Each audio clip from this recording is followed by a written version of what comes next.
अस्सलाम वालेकुम नाजरीन, मैं हूं रिता सुहेल और आप देख रहे हैं पावर प्लस न्यूज़ HTG। तो नाज़रीन, यहाँ पे आपको एक ब्रेकिंग न्यूज़ से आगाह करते चले कराची से, जहां पे इंचार्ज नुमाइंदगान Karachi power plus news Arif Soni के मुताबिक सिविल एविएशन अथॉरिटी ने वेंटेज कंपनी की 18 गाड़ियां जब्त कर ली हैं। सिविल एविएशन अथॉरिटी के मुताबिक वेंटेज कंपनी पर 90 लाख रुपए वाजिबुल अदा हैं, जिसके बायस मजबूरन हमें गाड़ियां जब्त करनी पड़ी। इसके बरक्स वेंटेज कंपनी के CEO सुहेल बैटरीवाला ने सिविल एविएशन अथॉरिटी के इस इकदाम को गैर कानूनी करार दिया, जिसके बायस गाड़ी के ड्राइवर बेरोजगार हो गए और फाका कशी का शिकार हो गए। गाड़ी के ड्राइवरों ने वजीर आजम पाकिस्तान इमरान खान और गवर्नर सिंध आरिफ अलवी से पुरजोर मुतालबा किया है कि इनके साथ इंसाफ किया जाए। इस मौके पर हमारे इंचार्ज नुमाइंदगान Karachi power plus news Arif Soni Vantage company के CEO सुहेल बैटरीवाला को तफसीली इंटरव्यू में अपने मौक़िफ़ से आगाह कर रहे हैं। जी आरिफ सोनी, क्या तफसीलात हैं, आगाह कीजिएगा हमारे जी नाजरीन, इस वक्त हम मौजूद है विंटेज के हेड ऑफिस पे।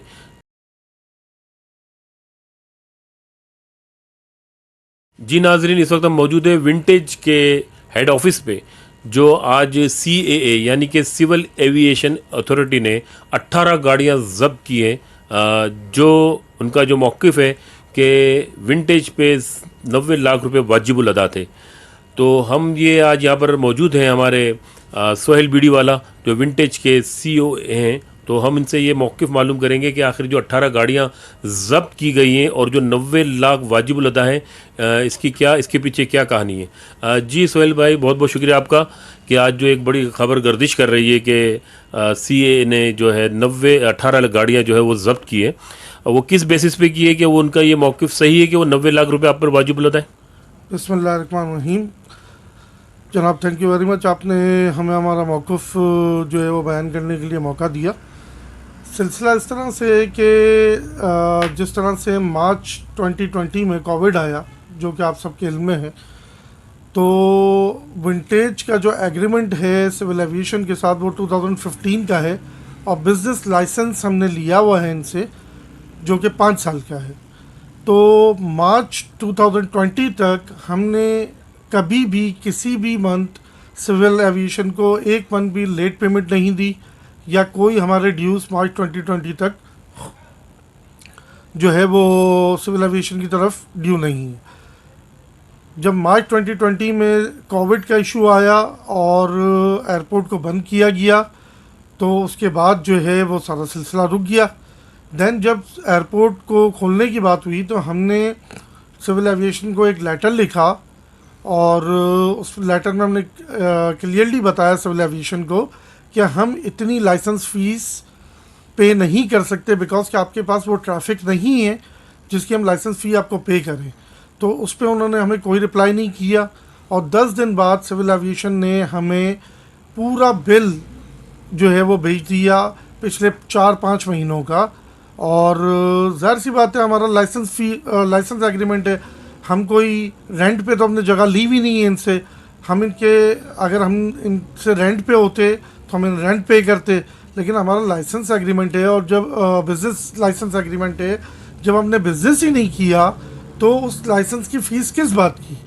इस चीज़ को बहरहाल सिविल एविएशन ने 1 साल तक लगा दिया। 1 साल गुजर गया, मार्च 2021 आ गया और सिविल एविएशन रिबेट हमें नहीं दिया सिविल एविएशन ने। उसके बाद जब रिबेट दिया सिविल एविएशन ने, तो उन 3 महीनों का जब एयरपोर्ट बंद था, वो रिबेट सिविल एविएशन ने हमें जो है वो दिया। जबकि जो रनिंग मंथ हैं उनमें 10% बिज़नेस हो रहा है, जो ट्रैफिक है वो 10% है, जो कि सिविल एविएशन का खुद का भी यही कहना है।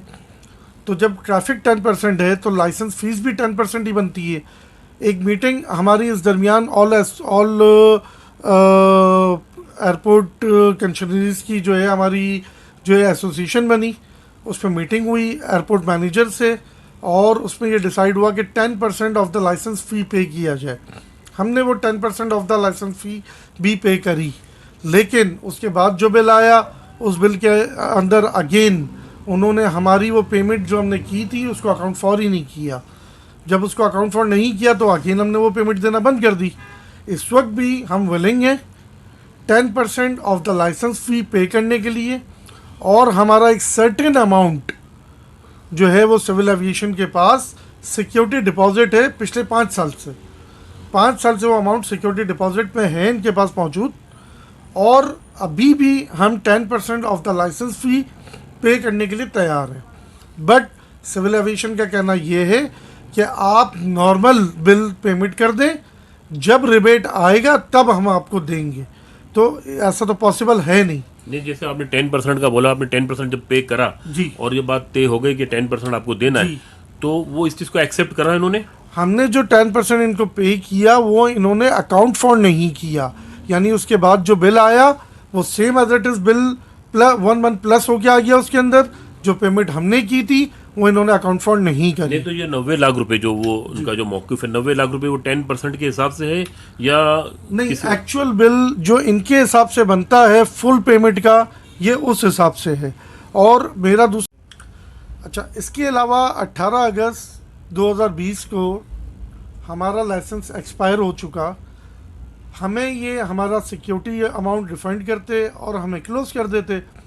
इन्होंने ज़बरदस्ती हमें हमारे लेटर्स का जवाब ना देते हुए और ज़बरदस्ती इन्होंने हमें चलाया, हमारा लाइसेंस एक्सपायर होने के बावजूद। यानी कि आपका लाइसेंस एक्सपायर हो गया। जी हाँ। यानी कि इनका मकसद ये हुआ कि अगर आपका लाइसेंस एक्सपायर हो गया तो जो आपके जो आपको रिफंड करते, जो आपके जो उसके मेरा अंदर सिक्योरिटी डिपॉजिट जो सिक्योरिटी डिपॉजिट है, तो 18 उन्होंने मतलब अगस्त ये नहीं किया, उनको ये नहीं बोला कि भाई, और ये सिलसिला इनका चलता रहा और आपको आगाह भी नहीं किया उन्होंने। 18 अगस्त को इनको चाहिए था ये हमें क्लोज कर लेते। क्लोज कर लेते। इन्होंने हमारा बिल बना के रखा, हमें चलाते रहे, हम इन्हें रेगुलर मना करते रहे, हम 10% से ज़्यादा आपको पेमेंट नहीं कर सकते। और इस वक्त जो एग्जिस्टिंग ऑलरेडी जो वहाँ पर और टैक्सी सर्विस बैठी हुई हैं और जो दूसरे काउंटर्स मोबाइल शॉप हैं या वॉट एवर ड्यूटी फ्री है या जो भी मिठाई की दुकान है या वॉट एवर जो भी है, वो भी 10% ही इनके पास जमा करा रहे हैं।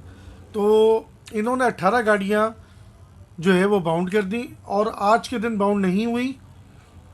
आज 28 मई है, इन्होंने 19 मई शाम 4 बजे गाड़ियां बाउंड की हैं विदाउट एनी नोटिस। और गाड़ियां बाउंड करने के बावजूद इन्होंने किसी किस्म का कोई लेटर इशू नहीं किया। Senior manager, additional director, senior manager commercial Ghulam Nabi Agha नबी मेमन साहब ने ये सारा एक्शन लिया। इन्होंने कोई चीज़ नहीं करी। ये गाड़ियां हमारे पास जो है वो एज अ वेंडर ड्राइवर्स चला रहे थे।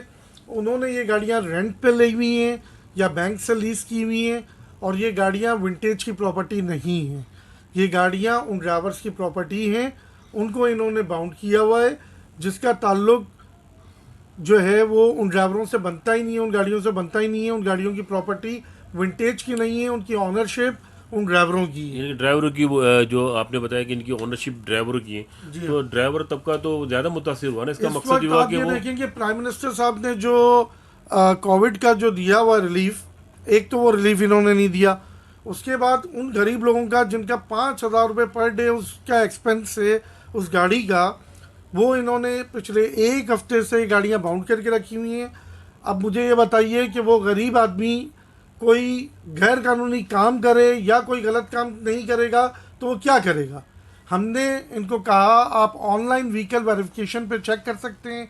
इन गाड़ियों की जो है ऑनरशिप हमारी नहीं है, इन गाड़ियों की ऑनरशिप उन ड्राइवरों की है, उन गरीबों की है जो किराए पे कहीं से गाड़ी उठा के ला के हमारे पास 25% कमीशन बेसिस पे वो गाड़ियाँ चला रहे थे। उनका कोई ताल्लुक विंटेज के लेने और देने से नहीं है। ये बात हमने इनको डे फर्स्ट बताई है। आज एक हफ्ता हो चुका है। उन गरीबों की, उनके पीछे उनकी फैमिलीज़ हैं, उनके बीवी बच्चे हैं जो कि परेशान हैं। आप मुझे बताइए इन 18 गाड़ियों को इन्होंने जो बाउंड किया है उसकी लीगल हैसियत क्या है, किससे पूछ के किया। सिविल एविएशन के साथ मेरा एक एग्रीमेंट है, अगर उस एग्रीमेंट में कोई इशू है तो इनको चाहिए कि ये कोर्ट जाएं, कोर्ट जाके ये अपना सिविल सूट दाखिल करें और मुझे कोर्ट में बुलाएं और कोर्ट में फैसला करें इस चीज़ का कि मुझे ये पैसे देने हैं या नहीं। और ऑनरेबल कोर्ट जो भी फैसला करेगी मैं उसको पे करने के लिए तैयार हूँ। लेकिन जिस तरह से इल्लीगल एक्शन लिया गया सिविल एविएशन की तरफ से, जो कि आपके सामने है, उन्होंने उनकी अपनी न्यूज़ बनी कि 18 गाड़ियाँ उन्होंने बाउंड करी हैं जो कि 19 मई को करी हैं और आज 28 मई को ये शो ऑफ कर रहे हैं कि हमने गाड़ियाँ आज बाउंड की हैं। तो लिहाजा सिविल एविएशन से के जो अफसरान हैं, हुकाम को चाहिए कि इनसे मालूम करें, इनसे पूछें कि ये क्या हो रहा है वहाँ पर। दूसरी चीज़ जो वहाँ पर हो रही है सिविल एविएशन में, पुराने लाइसेंसीज को जो है वो डिफ़ॉल्टर करके किसी भी तरीके से उनको वहाँ से निकाला जा रहा है, और नए वेंडर्स को नए जो है लाइसेंसीज लाए जा रहे हैं। वो किस हिसाब से लाए जा रहे हैं, क्या किया जा रहा है, बेसिकली कमर्शियल जो डिपार्टमेंट है वो इसके अंदर क्या कुछ कर रहा है, वो सारी मालूमात हुक्काम को चाहिए कि एक कमेटी बनाएं और कमेटी के ज़रिए इसकी इंक्वायरी करवाएं कि तमाम पाकिस्तान के एयरपोर्ट्स के ऊपर तमाम जितने कंशनरीज हैं उन सब के साथ ये प्रॉब्लम आया हुआ है। ये सिर्फ मेरा अकेले का प्रॉब्लम नहीं है, एयरपोर्ट के ऊपर जितनी सर्विसेज मौजूद हैं उन सब का ये इशू है। और सिर्फ कराची नहीं, लाहौर, इस्लामाबाद, पेशावर, तमाम एयरपोर्ट्स का ये इशू है। और इसके ऊपर जो डीजी साहब की जो एक खुली कचहरी के नाम से उन्होंने कुछ जो बनाया हुआ है, उसके अंदर भी हम लोग ये दे चुके हैं। ऑल एसोसिएशन जो हमने बनाई है उसके अंदर भी हमने सैकड़ों लेटर्स लिखे हैं सिविल एविएशन को, लेकिन सिविल एविएशन किसी किस्म का कोई जवाब देने को तैयार नहीं है। और अब सिविल एविएशन ने अपनी गुंडागर्दी करते हुए ये इकदाम किया है जो कि आप लोगों के सामने है। जी बहुत बहुत शुक्रिया। आपने देखा सुहेल भाई ने बहुत अच्छे तरीके से एक जो सिविल एविएशन के जो गैर कानूनी इकदाम है उनके हिसाब से जो इनका मौक़िफ़ था। हालांकि ये इनका कहने का मकसद सिर्फ यही है कि हम तो 10% भी देने के लिए तैयार हैं, हम कोई पीछे हटने वाले नहीं, और हम उनकी जो पेमेंट है वो हम देने के लिए भी तैयार है। लेकिन उन्हें एक जो इकदाम उठाया, क्योंकि ये जो विंटेज की जो है ना प्रॉपर्टी नहीं है, जो सारे ड्राइवर जितने भी हजरात हैं वो ज़्यादा मुतासिर हुए हैं। तो आइए हम आपको, अभी हम ड्राइवर हैं हमारे विंटेज के, हम उनसे बात कराते हैं आपकी। जी हम इस वक्त मौजूद है जो विंटेज के जो ड्राइवर है जो बहुत ज़्यादा मुतासिर हुए हैं, और उनका कहना है कि ये प्रॉपर्टी जो है विंटेज की नहीं है, वो प्रॉपर्टी जो गाड़ियाँ जो ज़ब्त की गई हैं 18 गाड़ियाँ, वो उनकी जो है ना ज़ब्त की गई है। और हम इनसे मालूम करेंगे वो किस कदर माली परेशानी का शिकार है और इनके लिए क्या मौक़िफ़ है इनका कि सिविल एविएशन अथॉरिटी ने जो कार्रवाई की है, जो गाड़ियाँ ज़ब्त की हैं, वो कहाँ तक दुरुस्त है।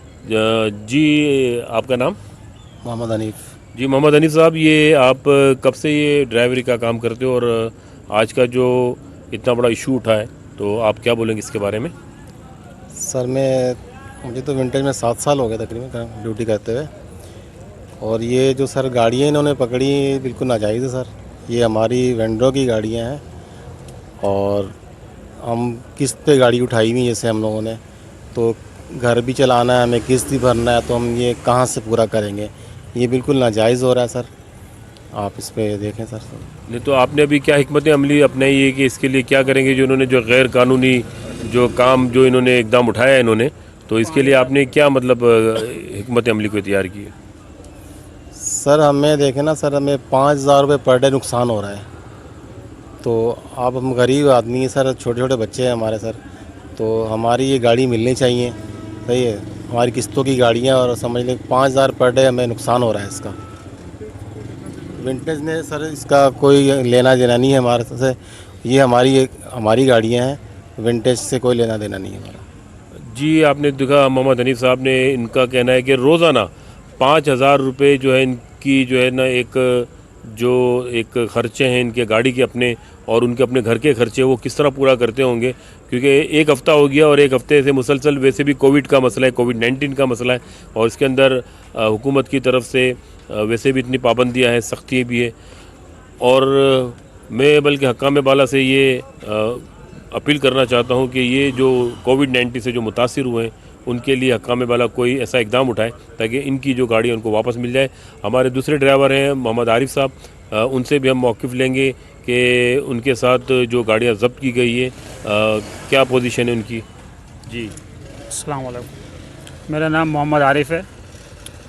मैं वेंटेज में 9 महीने से गाड़ी चला रहा हूँ। तो 19 तारीख को ये एयरपोर्ट के अफसरान आए, मेरे से कहने लग गए कि हमारा आप लोगों के साथ कोई लेना देना नहीं है, आपके साथ हमारा लड़ाई झगड़ा नहीं है, सिर्फ़ ये गाड़ियाँ आप लोगों को इसलिए खड़ी कर रहे हैं हम लोग कि सोहेल बीड़ी वाले के ऊपर प्रेशर है, वो एयरपोर्ट पर आए।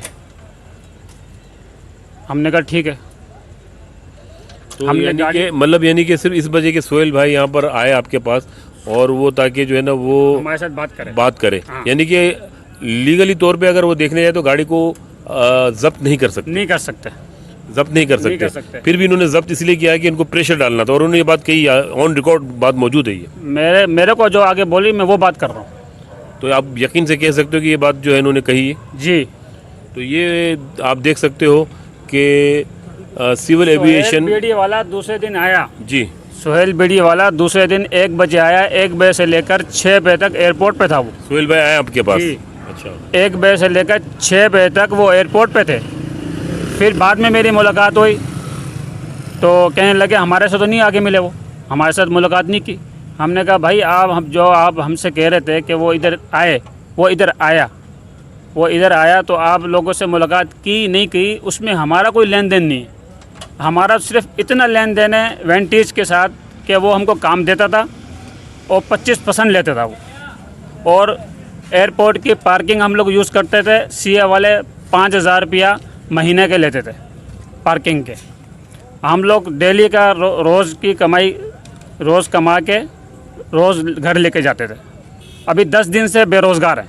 नहीं, आप 10 दिन से बेरोजगार हो, जब आप इतनी बड़ी बात कह रहे हो कि इनका कोई हक नहीं बनता कि वो गाड़ी जब्त कर सके, और इन्होंने सोहेल भाई को बुलाने के लिए प्रेशर में आपको जो है ना गाड़ी आपकी जब्त की, तो आपके पास कोई कानूनी कार्रवाई नहीं है क्या हाई कोर्ट में या कोर्ट के अंदर इस बात को आप चैलेंज कर सके कि इन्होंने हमारे साथ जो है कार्रवाई गलत की है? सर हम लोग कोर्ट तक, पुलिस तक, कहीं तक जाएंगे तो उसमें इतना पैसा हमारे पास नहीं है। हमारे पास पैसा नहीं है। लीगली तौर पे आप कर सकते हो ना, एक केस दायर कर सकते हो कि हमारी गाड़ियाँ जो है जब्त कर ली गई है। आप कोर्ट में जाओ और उनको बोलो कि हमारी गाड़ी जब्त की है, किस कानून के तहत की है। वो तो लीगल तरीके से उन लोगों ने नहीं खड़ी की। हमको कोई रिपोर्ट नहीं दिया, कोई नोटिस नहीं दिया, कुछ भी नहीं दिया। अचानक आके कहने लगे भाई गाड़ी इधर खड़ी करो, हम आप लोगों को दे देंगे गाड़ी। जी, आपने देखा नाजरीन के इस वक्त जो साफ जाहिर हो रहा है कि जो गाड़ी जब्त करने का मकसद कुछ और है, हालांकि इनका कोई जो लेना देना कुछ भी नहीं था उनका। वो जो गाड़ी उन्होंने जो जब्त की है वो गैर कानूनी तरीके से जब्त की, और उन्होंने कहा बाकायदा उन्होंने कि सिर्फ़ और सिर्फ एक प्रेशर के लिए कि वो जो 90 लाख रुपए की जो रकम का जो मामला है वो अब समझ में आ रहा है कि वो कहाँ तक सही है, कहाँ तक गलत है।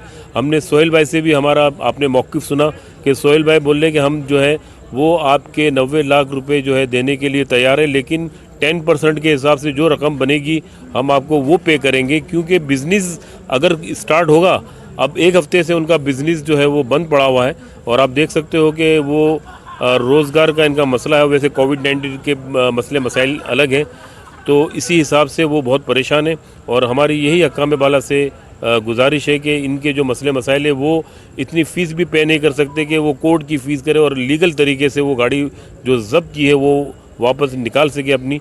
हम दूसरे हमारे ड्राइवर हैं, हम उनसे भी मौक़िफ़ लेंगे कि उनके साथ क्या ट्रेजेडी हुई है। जी, ये हमने गाड़ियाँ बड़ी मुश्किलों से लीजिंग पर आपका उठाई नाम है। क्या है और मेरा नाम अदनान शाह है जी, और कितने अरसे से, और गाड़ी नंबर वगैरह आपको मेरी याद है? गाड़ी का नंबर है BPG 093 और होंडा सिटी है मेरे पास ना, जो होंडा मैंने लीजिंग पर उठाई हुई है, और मुझे इसका 5,000 रुपये पर डे देना होता है। 5,000 रुपये पर डे। यानी कि आपने लीजिंग पे उठाई हुई है और उसका विंटेज से कोई ताल्लुक ही नहीं है? कोई ताल्लुक नहीं है हमारी गाड़ी और मसला विंटेज का है और वो आपकी गाड़ी को जब्त किया जा जी रहा है। हाँ, विंटेज का या इनका अगर कोई मामला है तो वो विंटेज इनसे लेना, हमारा तो कोई ताल्लुक नहीं है। हम सिर्फ 25% विंटेज को अदा करके हम इनसे काम लेते हैं।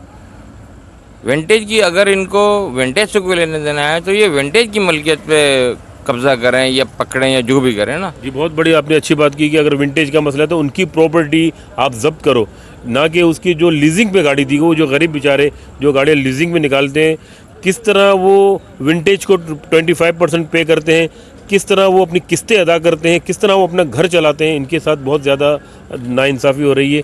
तो अब आपने सब मिलकर जितने भी सारे ड्राइवर हैं, तो आपने कोई लाएअमल तय किया? सर हमारे पास तो पैसे ही नहीं है, घर में खाने के लिए पैसे नहीं है, तो हम कहाँ कोर्ट कचहरी के चक्कर में पड़ेंगे। कोर्ट में भी जाएंगे तो पैसे चाहिए, पैसे हमारे पास है नहीं। 10 दिन हो गए और 10 दिन के अंदर जो है ना वो हम तो मुश्किलात में आ गए, बच्चे हमारे भूखे हैं, हम क्या करें, आप हमें बताएं। जी मेरी हकाम बाला से ये बहुत देरी ना रिक्वेस्ट है कि ये जो है इनके साथ जो है ना बहुत जुल्म हो रहा है। अब वो बोले कि हम जुल्म की जो कहानी है हम कहाँ पर लेके जाएं, और ना ही इनके पास इतनी कैपेसिटी है कि वो जो है अपना लाए अमल तय करके वो कर सके। मतलब अभी आपने कुछ सोचा है कि अभी ये जो लाए अमल तय करने के लिए आपने किसी और चैनल से या किसी से रब्ता किया आपने? नहीं, किसी से भी नहीं किया, मगर हम चाहते हैं कि प्राइम मिनिस्टर साहब हमारी सुने और इसका जो है हमें कोई हल निकालें हमारे लिए। हमारी ये अपील है प्राइम मिनिस्टर से। जी इनकी ये अपील है कि प्राइम मिनिस्टर साहब और यहाँ पर जो है ये इनकी जो परेशानी है वो सिर्फ प्राइम मिनिस्टर ही हल कर सकते हैं। गवर्नर सिंध से और चीफ मिनिस्टर से भी हमारी यही गुजारिश है कि ये इनकी दाद दरसी की जाए। ये जो बहुत परेशान है और ज़ाहिरी बात है कि कहाँ पर जाए ये अपना दुख लेकर, तो ज़ाहिरी बात हमने आज इनसे आपका मौक़िफ़ लिया पावर प्लस की तरफ से, क्योंकि हमारे राजा अब्दुल गफ्फार ने हमें एक ऐसा प्लेटफॉर्म दिया है कि जिसके ज़रिए अगर कोई भी कोई परेशानी है किसी की या कोई, तो उसके लिए हम बिल्कुल मेरा प्लेटफॉर्म हाजिर है। तो आप देखते रहिए Arif Soni power plus news Karachi.